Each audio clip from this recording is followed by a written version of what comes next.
让美国与意大利互换，二战结局会如何？互换后的美国领土虽然变小了，但依然继承原有属性。罗斯福还是美国总统，墨索里尼依然统治意大利。在这种情况下，谁将获胜？各位观众，请将你支持的一国打在弹幕上。大逃杀比赛现在开始。1936年1月，战争发动，没想到第一场就是围殴战。捷克斯洛伐克、匈牙利、美国宣战奥地利，开始就遭遇这种对待的情况不多见。在此前，由于奥地利的位置和德国之间的密切关系，德国迅速派出外交团与奥地利磋商，试图将其纳入德意志的保护区中。然而，这场战争爆发得太快，德奥联盟尚未形成，便已被卷入战火当中。腥风血雨的混战已经无法避免。很快，德国向北占领丹麦，英国攻入爱尔兰，西班牙宣战葡萄牙。到了1936年2月，在多国围攻的情况下，美国抢先占领奥地利，同时德国也比法国更快一步吞并荷兰领土。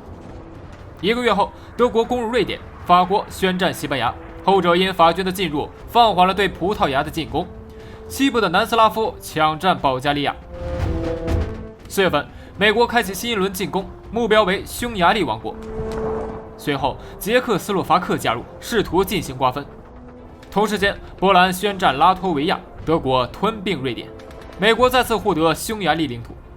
1936年5月，波兰战胜拉脱维亚，南斯拉夫攻入希腊，法国与葡萄牙瓜分西班牙，好处是避免了他们内战的爆发。各国逐渐意识到大逃杀局势的真相，没有盟友，只有暂时的合作。德国在北欧加大扩张，南斯拉夫与罗马尼亚开战。1936年7月，美国宣战瑞士，德国占领挪威，捷克斯洛伐克宣战了刚刚攻入爱沙尼亚的波兰。8月份，法国吞并葡萄牙。一直到了2个月后，美国吞并瑞士，并向南斯拉夫宣战。他们是否能解救于希腊于水火之中呢？南斯拉夫的敌人包括刚刚宣战的美国，还有罗马尼亚和希腊。由于寡不敌众，1937年2月，南斯拉夫又灭国了。同一时间，法国与德国开战了。美国罗马尼亚战队波兰宣战了捷克斯洛伐克。在坚持了6个月后，1937年8月，法国战败淘汰。突然，被3国包围的捷克斯洛伐克出现了凶猛的反击。由于捷克人熟悉地形，以游击战不断骚扰美罗联军的补给线，导致后勤一度崩溃。尽管波兰提供支援，美军在多个战场同时受挫，被迫暂时撤退。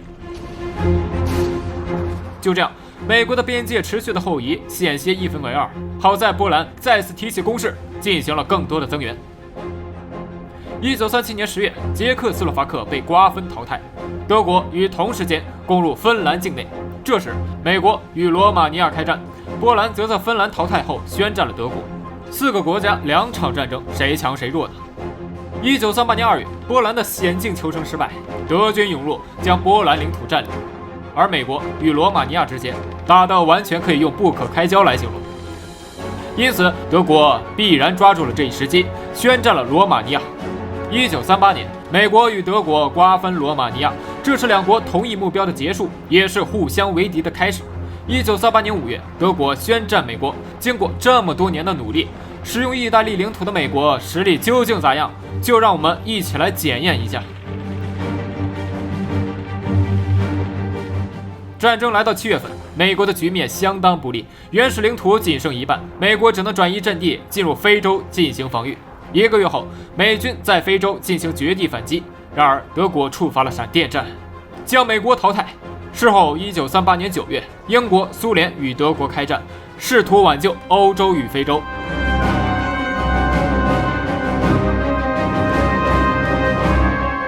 1939年2月，苏联国土虽然出现了后移，但英国几乎已经夺下非洲，情况并非无药可救。1939年6月，在夺下非洲后，英军似乎失去了动静，导致德军加大向苏联的推进力度。苏联虽然投入了大量兵力，但其工业基地分散在广大的领土上，难以形成有效的战争潜力。德军采取了集中优势兵力各个击破的战术。他们首先在波罗的海地区发起进攻，切断了苏联西部的重要港口。随后，德军沿顿河流域南下，切断了苏联的供应。直到1939年12月，英军终于出现在德属葡萄牙领土。然而登陆失败，在同时控制住苏联后，德国发起了对土耳其的进攻，希望打通控制中东的通道。此时，也许你好奇，意大利的情况如何？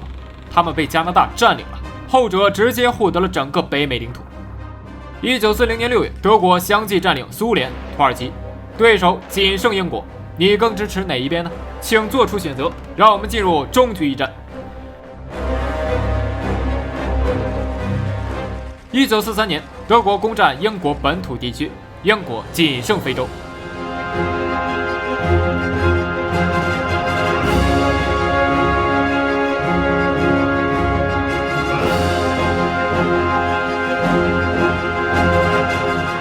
1944年2月，德国淘汰英国，因此成功获得本期比赛的胜利。